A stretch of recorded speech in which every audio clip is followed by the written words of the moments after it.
What is going on, you guys? Today we back here with another video. We finally got some lighting, and today we're going to be here in the Upinshads. So you guys don't go nowhere while I load the book up real quick. Y'all stay tuned because we finna read in the Upinshads today. We finna get y'all on screen right here right now while this book loads. And you'll see me go over into the corner here and write quick in a second. Right about now. And we got the book loaded right now, coming up right here. And we're going to lead off to where we left off last time.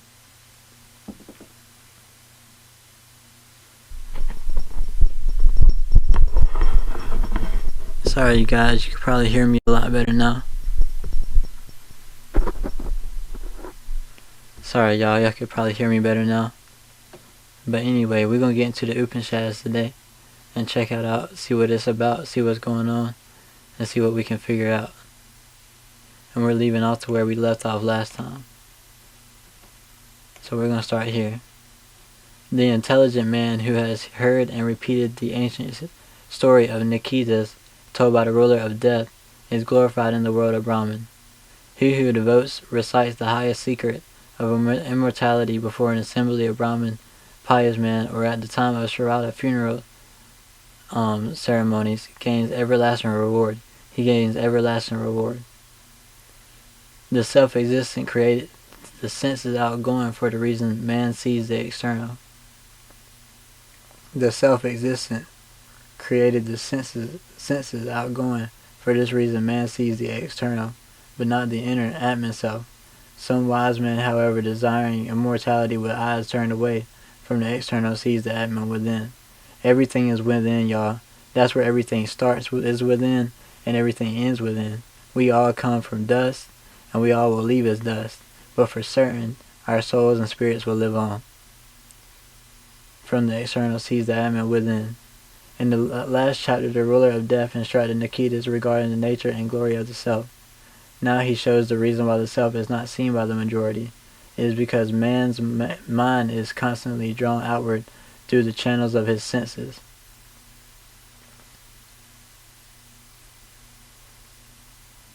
And this prevents his seeing the inner self, pratyagama. But now and then a seeker, wiser than others, goes within and attains the vision of the undying self.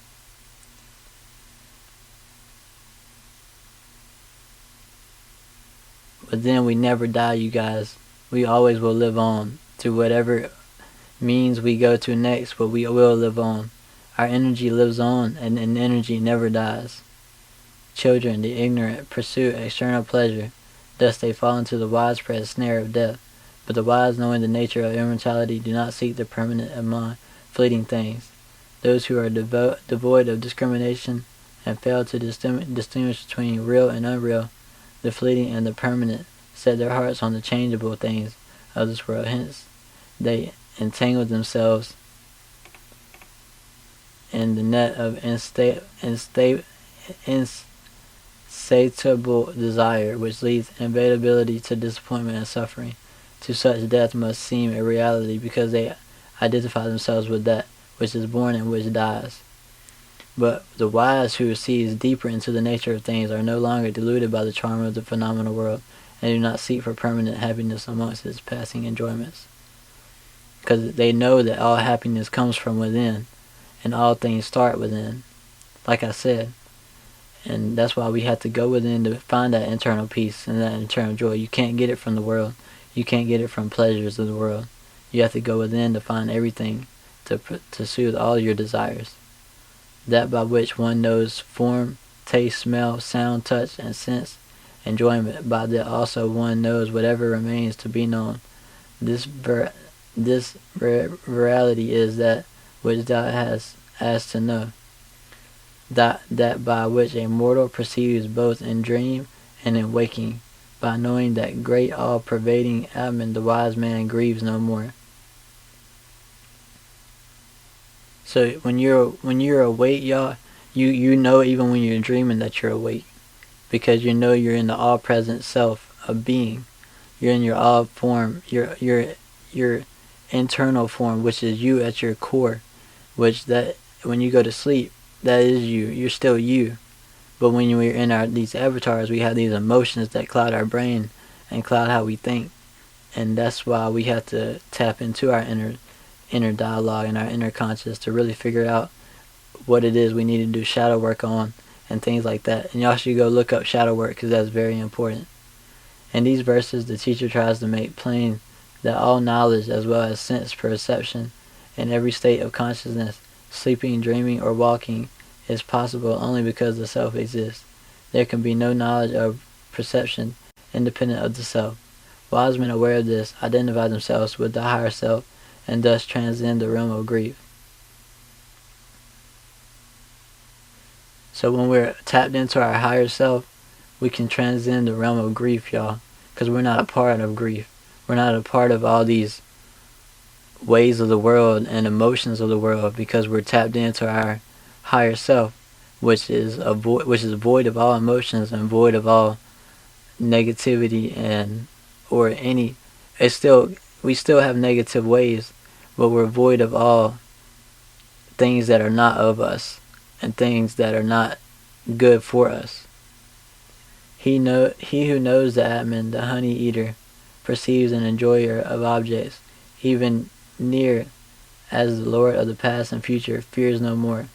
This reality is that he who sees him seated in the five elements, born of tempest, fire, Brahman, born before water, who having entered the cave of his heart, abides therein. This vitality is that.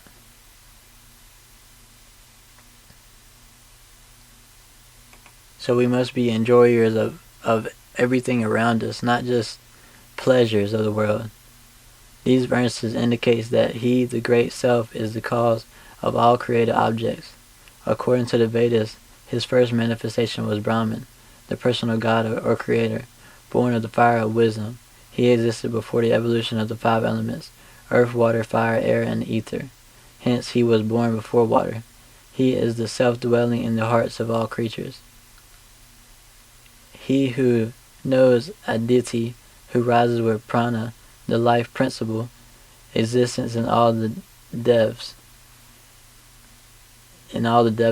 who having entered into the heart, abides there, and who was born from the elements. This virality is that. This verse is somewhat obscure and seems like an interpolated amplification of the preceding verse. The all-seeing fire which exists hidden in the two sticks, as the poetess is well guarded in the womb by the mother, that fire to be worshipped day after day by wakeful seekers after wisdom as well as by sacrifice. This virality is that. That's why in so many religions fire is a sacrifice, because it's one of the elements of creation. That's why people use fire as sacrifices in many religions and things like that. Fire is called all-seeing because its light makes everything visible. In Vedic sacrifices, the altar fire was always kindled by rubbing together two sticks of a special kind of wood called arena, because fire was regarded as one of the most perfect symbols of divine wisdom. It was to be worshipped by all seekers after truth, whether they followed the path of meditation or the path of rituals, from whence the sun rises, and sun is just a big ball of fire, basically, and whither it goes at setting. Upon that all the devas depend. No one goes beyond that. This virality is that. And without the sun, nobody on this earth could live. This earth couldn't even live. The water couldn't flow how it's supposed to without the sun. What is here in the visible world that is there in the invisible? He who sees differences between visible and invisible goes from death to death. By mind alone that is not to be realized.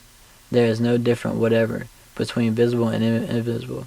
He who sees differences has between these gone from death to death. In the sight of true wisdom, there is no difference between the Creator and the created. Even physical science has come to recognize that cause and effect are but two aspects of one manifestation of energy. He who fails to see this, being engrossed in the visible, only goes from death to death, because he clings to external forms which are perishable. Only the essence which dwells within is unchangeable and imperishable. So we must go within, because when you go within, you see that there is no difference between many things, and the Creator is the created, because the Creator created it all and put Him in all of us. So we are one of all. That's why when we tap into our true internal self, we realize that we are one with everything, and we are one with nature. This knowledge of the oneness of visible and invisible, however, cannot be acquired through sense perception. It can only be attained by the purified mind. So you have to have a purified mind and be part of the undenying essence of you that's going to tap into the essence of everything around you, which will put you in line with everybody around you that needs to be around you, and the right things that need to play out. And you will be tapped into your higher self and into your highest conscious. That's where you need to be. That's where we all need to be. So if you guys can make that happen, remember to follow these Vedas, follow the text, the spiritual text, and all the books that we need to follow, and they will lead you down the right path as long as you open your mind and have the right knowledge and perception of what's going on inside these books. So y'all stay tuned for the next video. I told y'all this was going to be longer, but I don't know why I'm going to do videos like that. I'm just going to do them till it plays out, and it's about played out, this video, because it is getting long. But I hope y'all stay tuned to the next video. Thank y'all for tuning in. Till next time, y'all have a good one. Peace out.